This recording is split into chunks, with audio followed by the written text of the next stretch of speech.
దేశంలో దారిద్ర్య రేఖకు దిగువన ఉన్న 25 లక్షల మందికి పైగా తీసుకొచ్చామంటున్న మోదీ ఉచిత రేషన్ బియ్యం ఎందుకిస్తున్నారని ప్రశ్నించారు కాంగ్రెస్ సీనియర్ నేత వి హనుమంతరావు. 25 లక్షల మందిని అభివృద్ధి చేశామంటున్న మోదీ మాటలు అన్ని అబద్దాలే అంటూ మండిపడ్డారు. కన్యాకుమారి నుంచి కశ్మీర్ వరకు పాదయాత్ర చేసిన రాహుల్ గాంధీ అన్ని వర్గాల ప్రజల కష్టాలను తెలుసుకున్నారని చెప్పారు. అందుకే కులగణన చేపడతామంటున్నారని తెలిపారు. రాహుల్ గాంధీ కన్యాకుమారి నుంచి కశ్మీర్ దానికి పోయిన తర్వాత ఒక ఆలోచన వచ్చింది ఆయనకు. రైతుల సమస్య, నిరుద్యోగ సమస్య, అట్టడుగున ఉండే ఎస్సీ బీసీల ఎక్స్రే అన్నాడు. వాళ్ళు ఏ విధంగా బతుకుతున్నారు, ఏ విధంగా వాళ్ళ జీవితాలు గడుపుతున్నారు. అంతటితో ఆగలే, 50% సీలింగ్ కూడా తీసేసి వాళ్ళ according to their population my reservation will be improve అన్నాడు.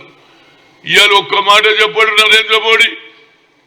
దమ్మున్నదా చెప్పమను. బీసీ ఏదైతే బీజేపీ వాళ్ళు మాట్లాడుతున్నారో పెద్ద పెద్ద మాటలు, వాళ్ళని నేను అడుగుతున్నా.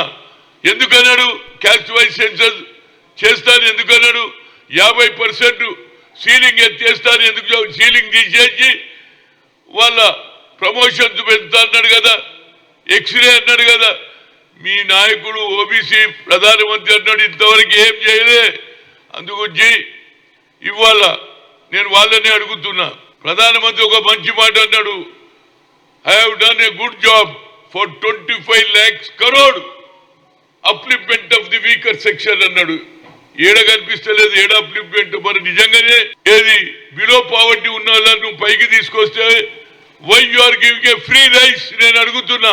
అంటే బిలో పావర్టీ ఉన్నట్టా లేకనా? నీ 25 లక్షల కోట్ల జనాన్ని పైకి తెచ్చింది అది అబద్ధం, 100% అబద్ధం. నువ్వు ఎందుకు ఫ్రీ రైస్ 25 లక్షల మంది నువ్వు అప్లిప్మెంట్ అయితే ఫ్రీ రైస్ ఎవరికి కావాలి?